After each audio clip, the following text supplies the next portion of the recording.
Viral, bakal calon presiden dari PDIP Ganjar Pranowo muncul dalam tayangan televisi saat azan maghrib tiba menuai banyak kritik di media sosial.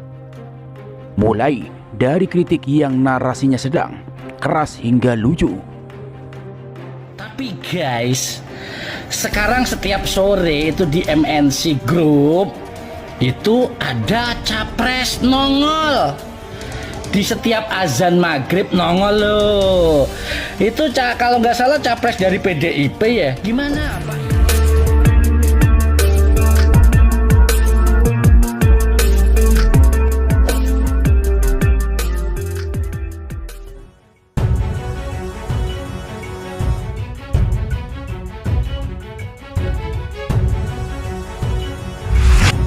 Baru-baru ini menggemparkan video bakal calon presiden atau baca pres dari PDI Perjuangan Ganjar Pranowo muncul dalam sebuah tayangan televisi milik Ketua Umum Partai Perindo Haritano Sudibyo saat azan maghrib berkumandang, sehingga menuai banyak kecaman, bahkan dikaitkan dengan penggunaan politik identitas, yaitu menggunakan identitas ibadah hanya untuk mendapatkan dukungan dari rakyat.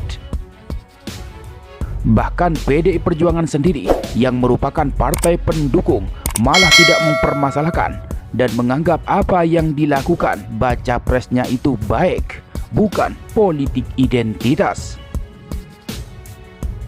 Sementara Partai Keadilan Sejahtera atau PKS melalui juru bicaranya Muhammad Iqbal menilai apa yang dilakukan oleh Ganjar menjadikan identitas ibadah di televisi itu sebagai senjata makan tuan, karena PDIP dan Ganjar sendiri sering bilang anti politik identitas, giliran sekarang melakukannya sendiri.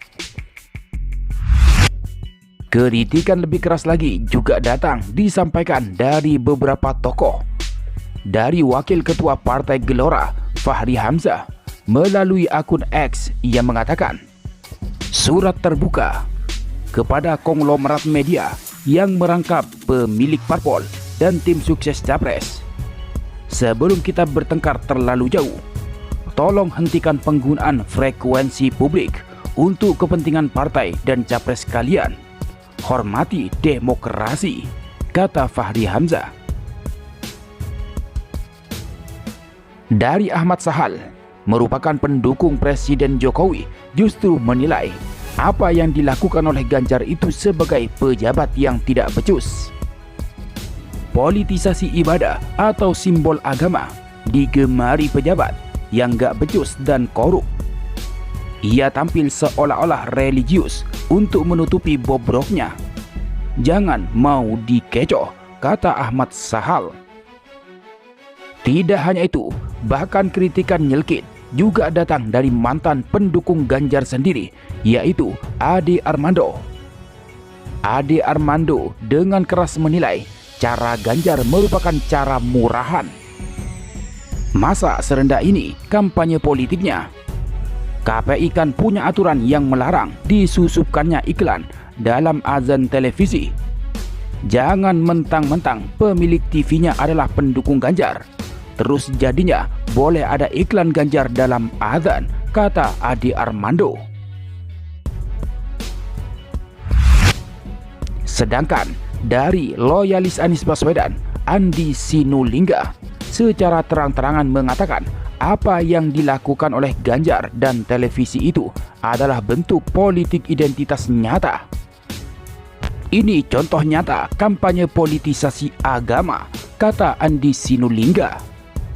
Di mana pernyataan Andi Sinulinga itu merupakan komentarnya pada salah satu netizen dengan akun Brad Haris yang menuliskan, baca pres karbitan yang aslinya penyuka film bokep Ganjar Pranowo sedang melakukan tipu-tipu pembohongan publik. Hati-hati dengan kaum munafik, katanya. Sementara sindiran dan kritik lucu datang dari beberapa warganet berikut ini. Tiba-tiba muncul di azan. Tolong dong, gelar bapak politik identitas yang diserobot. Kan udah punya capres lain. Lu jangan berburu sangka dulu.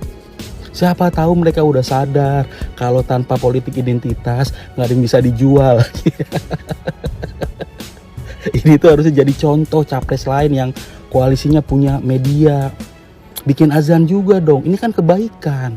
Yang jelek kan pencitraannya. Bikin tuh kan Pak Ganjar udah di azan di MNC nih. Pak Anies nih bikin di Metro TV. Nah Pak Prabowo nih bikin di CCTV.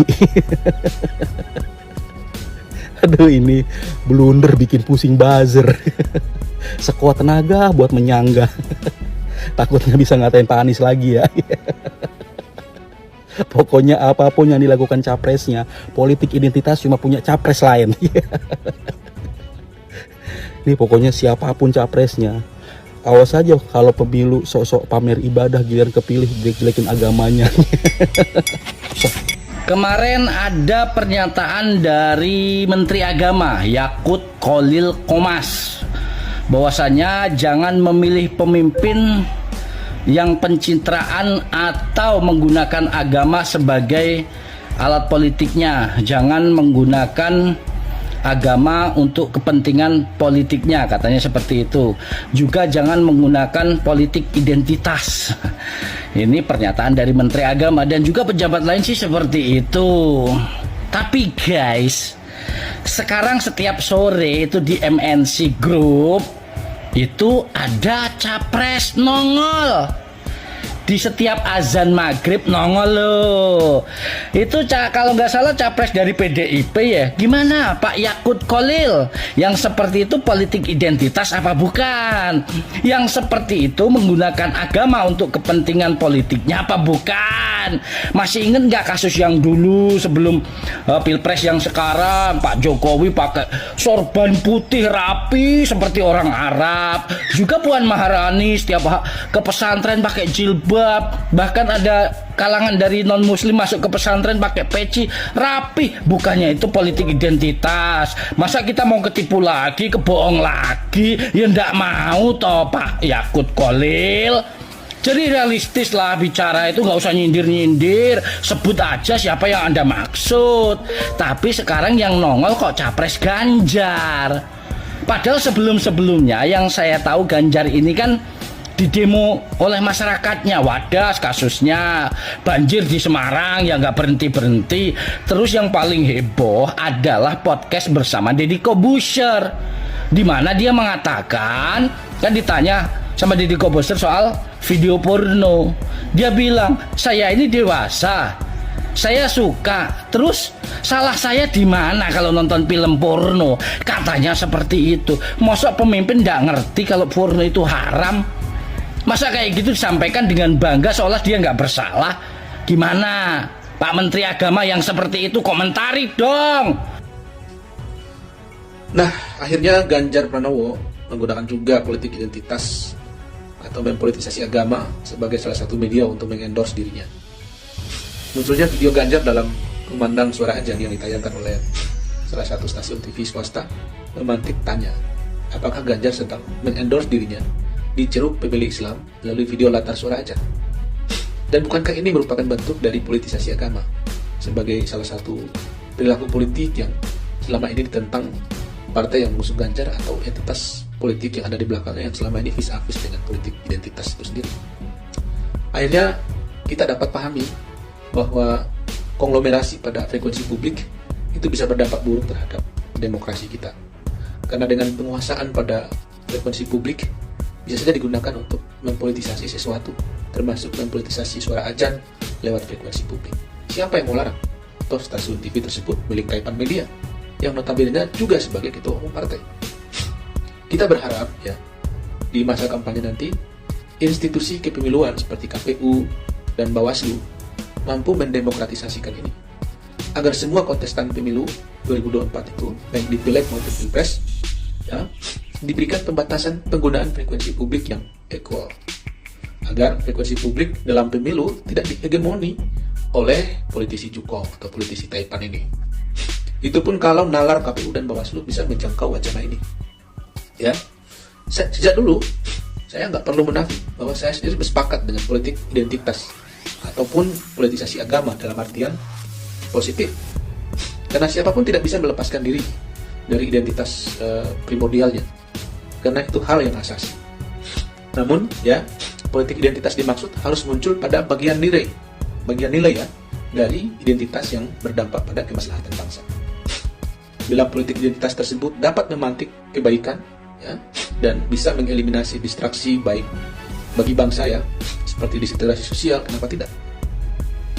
Ya, Jose Casanova, seorang sosiolog agama Amerika yang mengajar di Universitas Georgetown, mengkritik pandangan Barat yang menganggap politisasi agama sebagai sesuatu yang negatif dan berbahaya. Kata Casanova, ya, politicization of religion is part of the process of the privatization of religion. That is the return of religion to the public sphere after experiencing marginalization due to secularization. Menurutnya, politisasi agama adalah bagian dari proses deprivatisasi agama, yaitu kembalinya agama ke ranah publik setelah mengalami marginalisasi akibat sekularisasi. Casanova berpendapat bahwa politisasi agama bersifat konstruktif dan demokratis, asalkan tidak melanggar prinsip-prinsip pluralisme dan hak asasi manusia. Jadi sebenarnya secara teoritis dan pada hakikatnya saya secara pribadi menyetujui politik identitas atau politisasi agama itu. Jadi politik identitas atau politisasi agama atau menghadirkan pesan simbol agama ke dalam politik, termasuk politik praktis, ya, sebenarnya sah-sah saja selama itu berbuah pada terciptanya kohesi sosial dalam rangka menciptakan tujuan dari kita berpolitik sendiri, yaitu menciptakan baldatun thayyibatun warabun ghafur. Pertanyaannya, apakah sejak hari ini semua entitas politik pendukung Ganjar ya itu setuju bila politik identitas atau politisasi agama bisa kita gunakan bareng-bareng dalam pemilu 2024? Kan itu pertanyaan.